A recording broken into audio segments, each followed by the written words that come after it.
Neste recorte falaremos sobre a membrana plasmática. A membrana plasmática é formada principalmente por uma bicamada lipídica, que atua como barreira, regulando o fluxo de substâncias. Sua composição envolve três principais componentes: lipídios, proteínas e carboidratos. No vídeo podemos observar uma imagem de microscopia eletrônica e um desenho esquematizado da mesma. A maior parte da membrana é composta de lipídios, especialmente fosfolipídios, que possuem uma cabeça hidrofílica e uma cauda hidrofóbica. Essa estrutura permite que as membranas formem uma bicamada, onde a parte hidrofóbica, que é a cauda, fica para dentro, enquanto a cabeça, parte hidrofílica, fica em contato com o ambiente aquoso. Já as proteínas estão dispersas na bicamada lipídica, onde desempenham diferentes funções, como canais de transporte, receptores de sinais e enzimas. Essas proteínas podem ser proteínas integrais de uma membrana que atravessam a bicamada ou proteínas periféricas que se alocam na superfície da membrana. Em relação aos carboidratos, os mesmos estão ligados às proteínas e aos lipídios na face externa da membrana, formando glicocálise, que é de suma importância para o reconhecimento celular e adesão entre as células. O colesterol é crucial na composição da membrana celular. Ele desempenha um papel importante na fluidez da membrana. O mesmo se insere entre os fosfolipídios, assim estabilizando a estrutura. No frio, evitando que os fosfolipídios se aproximem excessivamente, tornando a membrana rígida. Também evitando no calor que a membrana fique muito fluida. Esta característica da membrana permite que a célula, independente do clima, mantenha-se em uma fluidez adequada para o funcionamento adequado da proteína da membrana. Este papel é descrito como amortecedor de fluidez, ou seja, o colesterol impede variações drásticas, característica essencial para o funcionamento ótimo da célula, principalmente nas expostas a maior variação de temperatura, como as da pele e do sistema digestivo. A quantidade de colesterol varia de acordo com o tipo de célula e condições externas. Para finalizar, o vídeo feito por pesquisadores de Stanford demonstra a capacidade da membrana em se moldar, no caso, sendo estimulada por um laser.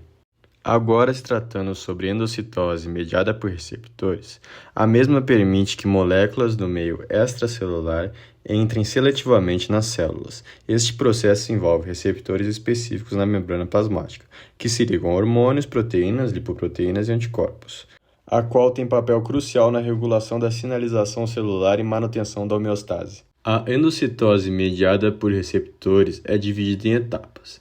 Primeiro, a ligação do ligante ao receptor. Os receptores localizados na membrana plasmática se ligam ao ligante. Cada receptor possui um ligante específico. Segundo, formação de uma vesícula. A membrana plasmática sofre invaginação na região em que os receptores estão agrupados. Essa região é recoberta por uma proteína chamada clatrina, assim a formação de uma vesícula recoberta. Logo após, a vesícula se separa da membrana plasmática e é transportada para dentro da célula, aonde há dissociação da claritina. Dessa forma, a vesícula fica livre no citoplasma. Então, o complexo ligante-receptor vai para um compartimento chamado endossomo precoce, onde há uma queda do pH, assim facilitando a dissociação dos ligantes dos receptores.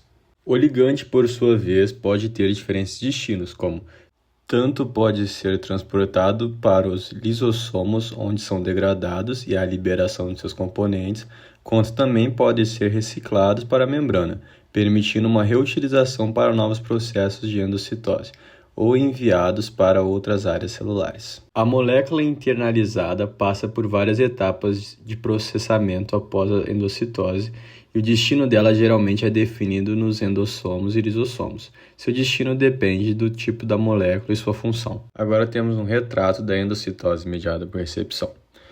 Um exemplo será sobre o LDL. O LDL se liga ao receptor de LDL e é internalizado. Após a endocitose, já no endossomo, o LDL se dissocia do receptor. Esse receptor é reciclado para a membrana. O LDL é transportado para o lisossomo, onde é degradado liberando colesterol. O colesterol é usado pela célula para a produção de hormônios, membranas e outros componentes importantes. Agora, nós vamos falar sobre o potencial da membrana. O potencial de membrana é a diferença de carga elétrica entre o interior e o exterior da célula. É essencial para a comunicação e o funcionamento de células excitáveis, como neurônios e células musculares. Ele permite que as células respondam a estímulos e realizem funções vitais no corpo. A membrana celular é composta por uma bicamada lipídica com fosfolipídios, proteínas e colesterol. Cada fosfolipídio possui uma cabeça hidrofílica que se alinha ao meio aquoso e uma cauda hidrofóbica que evita água, formando uma barreira protetora. Além dos fosfolipídios, o colesterol também desempenha um papel crucial na fluidez da membrana.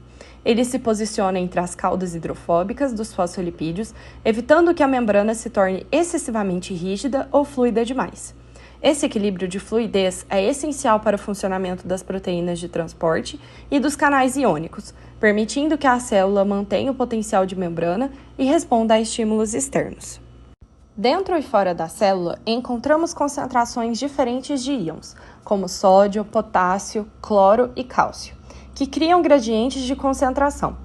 Para manter esses gradientes, a célula utiliza a bomba de sódio-potássio, uma proteína transportadora que consome energia para mover íons contra seus gradientes. Ela bombeia 3 íons de sódio para fora da célula e 2 íons de potássio para dentro, resultando em um interior celular mais negativo em relação ao exterior. Esse transporte desigual de íons é fundamental para o estabelecimento do potencial de repouso da célula. Quando a célula está em repouso, ou seja, sem estímulos, o potencial de membrana é chamado de potencial de repouso. Nos neurônios, esse valor é geralmente em torno de menos 70 mV. Esse potencial é mantido pela ação da bomba de sódio-potássio e pela permeabilidade seletiva da membrana para o potássio. Canais de potássio vazantes permitem a saída constante de íons K+ da célula, o que mantém o interior mais negativo. Esse equilíbrio entre o transporte ativo e a difusão de íons resulta no potencial de repouso, que prepara a célula para responder rapidamente a estímulos. O potencial de repouso é o resultado do equilíbrio entre duas forças, a força de difusão e a força elétrica. A força de difusão move íons de uma região de alta para uma baixa concentração, enquanto a força elétrica atrai íons de carga oposta e repele-os de mesma carga. Esse equilíbrio de forças mantém a estabilidade do potencial de membrana. O potencial de membrana é fundamental para a função das células excitáveis. Nos neurônios, ele permite a geração de potenciais de ação que transmitem sinais elétricos por todo o sistema nervoso. E nas células musculares, ele controla a contração muscular, que é essencial para movimentos voluntários e funções automáticas, como o batimento cardíaco. Em resumo, o potencial de membrana é a diferença de carga entre o interior e o exterior da célula, que é mantida pela bicamada lipídica da membrana e pela distribuição de íons, com a bomba sódio-potássio desempenhando um papel essencial. A presença do colesterol na membrana ajuda a manter a fluidez necessária para que os canais transportadores funcionem de forma eficiente. Esse potencial é fundamental para a resposta das células a estímulos, permitindo a comunicação entre as células e a manutenção das funções vitais. Vamos falar sobre o potencial de ação. O potencial de ação segue a regra do tudo ou nada e é caracterizado pela alteração do potencial de membrana devido ao fluxo iônico. Dessa forma, é marcado por fases caracterizadas pela abertura e fechamento de canais de íons dependentes de voltagem. Nesse sentido, o potencial de ação pode ser definido como uma grande despolarização muito breve que percorre longas distâncias por um neurônio sem perder sua força. Dessa forma, a fase da despolarização é marcada pelo influxo, ou seja, a passagem de Na+ do meio extracelular para o meio intracelular, e assim ocorre o pico dessa despolarização. Posteriormente, acontece a repolarização da célula, através da saída de K+ do meio intracelular, ou seja, o efluxo, o qual, se ocorrer de maneira excessiva, pode acarretar na hiperpolarização. Assim, é necessário atingir o limiar para gerá-lo, ou seja, a voltagem mínima necessária para que o potencial graduado possa gerar o potencial de ação na zona de gatilho ou disparo. Desse modo, apenas o potencial graduado que chegar suficientemente forte nessa zona terá capacidade de gerar o potencial de ação. Assim, esse é denominado potencial graduado supralimiar, isto é, atinge a zona de gatilho acima do limiar. Entretanto, é importante pontuar que o potencial graduado perde sua força conforme caminha pelo corpo celular, devido à resistência citoplasmática e o vazamento de íons, e por conseguinte pode chegar à zona de gatilho abaixo do limiar, e portanto não inicia o potencial de ação, o que caracteriza um potencial graduado sublimiar. Ademais, tem-se o período refratário absoluto, no qual os canais de Na+ estão inativos e, portanto, não ocorre a geração de um novo potencial de ação. Após o período refratário absoluto, tem-se o período refratário relativo, no qual os canais de sódio estão fechados e, por conseguinte, apenas estímulos mais fortes podem excitar suas fibras, consequentemente gerando um novo potencial de ação.